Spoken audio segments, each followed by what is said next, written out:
with a Native American guest, was this feed to a local morning talk show. The guest is a historian and a member of the Cherokee Nation.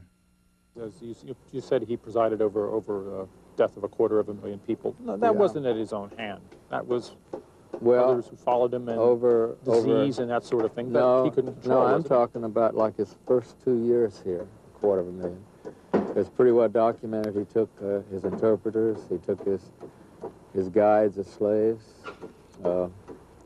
He chopped off the hands of anyone over 14, any male over 14 who couldn't bring him gold. He took women as sex slaves for his men. Dr. Matei, I want to thank you very much for coming by. Thanks for spending some time with us this morning on the Good Morning Show. You're welcome. That was brief. Okay. Hopefully painless, sir. The painful lessons of Columbus's past were never mentioned as the networks debated his legacy. Interesting debate. I'm not sure we settled it this morning, but we appreciate trying. That's true. Thank you both. Thank you. And we'll be back with more of our special edition of Today on Governor's Island right after this.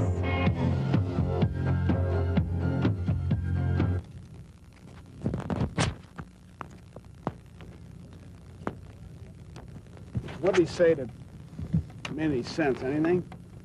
They just, think that he ruined the paradise and had no respect for nature and treated the Indians like dog do and... What the hell does he know? 1 minute. Okay. So to speak. You see? Forward. So to speak. Get on. You see? Going forward. I think I'm pregnant. The woman on the screen is Murphy Brown, a fictional TV sitcom character. Doesn't help matters when primetime TV has Murphy Brown. He is talking about you. Epitomizes today's intelligent, highly paid... Vice President Dan Quayle blamed the LA riots on its citizens' lack of family values, instilled in part by the Murphy Brown TV character. He said it was not economic poverty, but rather a poverty of values promoted by the Brown character, which caused the burning of LA. Highly paid professional woman, mocking the importance of fathers by bearing a child alone and calling it just another lifestyle choice. Politicizing sexuality was not new to Washington. I'm an executive producer. I'll just executive produce this baby. Sexual politics helped Ronald Reagan reach the White House and gave birth to the new religious right.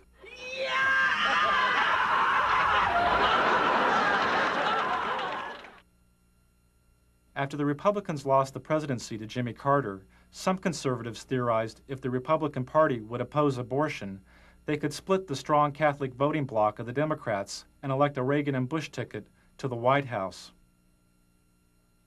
As a senator, George Bush was against outlawing abortion. But as Reagan's vice presidential running mate, Bush changed his position and supported a ban on abortion. Well, you haven't given us any specificity about where you stand on it, Senator. In the past, particularly in the House of Representatives, you voted against federal funding for abortions, and that meant for poor women. In some circumstances. Well, tell us the circumstances, please. All right, the circumstances debated have involved rape and incest and life, where the life of the mother is in jeopardy. As a congressman, Al Gore voted against using federal funds for abortion. But as a vice presidential candidate, he changed his position and supported using federal funds for abortion as part of the Clinton health care plan.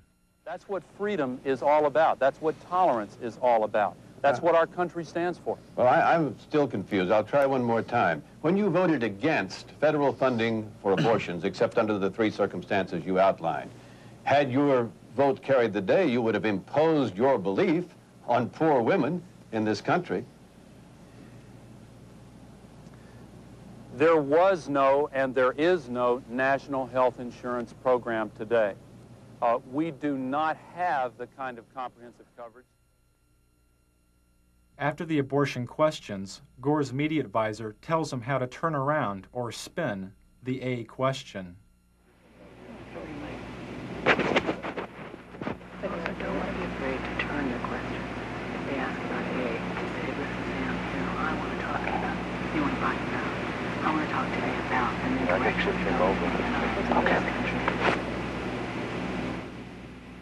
Okay.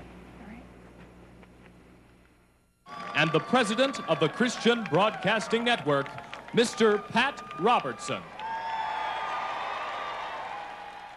The 1992 Republican National Platform called for a complete ban on abortion. Nearly 30% of the platform committee was controlled by the Christian Coalition and its president, Pat Robertson.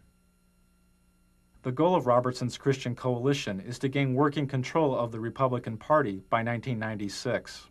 I have 2 television networks. I have 3 radio news networks. I'm starting Standard News. I have 50 reporters right now working for me that are very fine. Robertson's reporters work for his Christian Broadcasting Network, or CBN. Through the 700 Club, CBN News reports reach over 43 million homes in the U.S. Operation Rescue has targeted 5 abortion clinics in Buffalo for a minimum of 2 weeks of activities aimed at shutting the facilities down. In 1992, Operation Rescue was a top news story for CBN. A battle both sides vow to win. Andrea Francis, CBN News.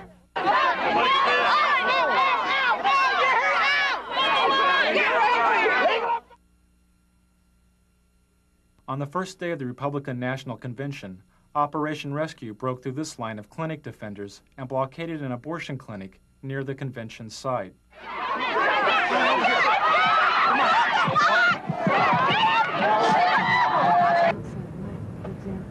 That same day, Robertson had this discussion with a CBN staff person. I have sent word to keep that Operation Rescue. I don't want one word on this program this week about Operation Rescue. Well, we're not. We're not. I don't want to cover it. I don't want to talk about it. And I want you to hear it. That same morning, Republicans who supported women's right to choose an abortion held a rally in Houston led by Ann Stone. Ann Stone, that much rather. I mean, we felt like we should cover it as in. Don't cover anything about the abortion debate any longer. It doesn't matter. They passed the platform. You need to get cameras covering our rally, our God. Oh, we're there. We're going to be there. And no, does it start?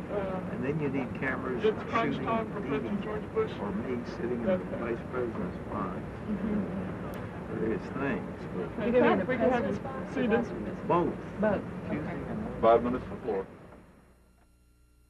But I believe in objective news. I believe in balanced news. I don't want to slant the news. I just want to tell it like it is.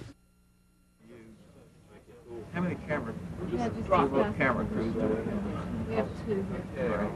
You get 2 reporters, and you stick those cameras in the face of anybody you want to, and start asking questions. Hey, you Luke, ask them tough questions. I let them know right now we haven't seen you.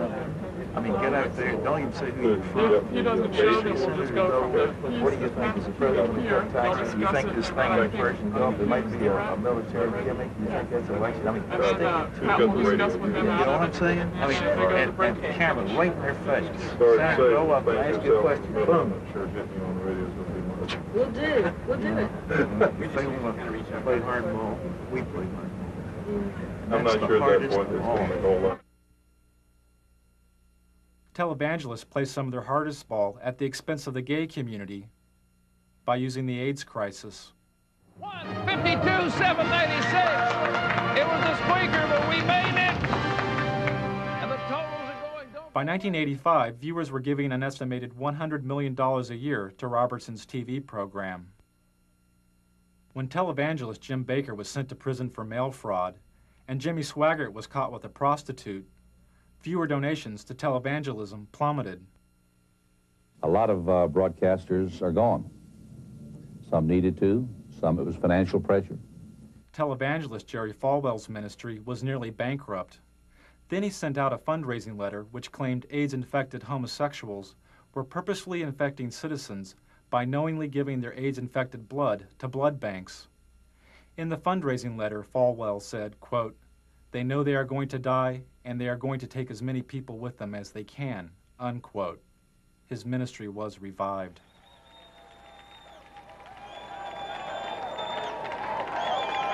"75 years ago, a plague descended upon the world, and covered the nations of Eastern Europe like a dark cloud.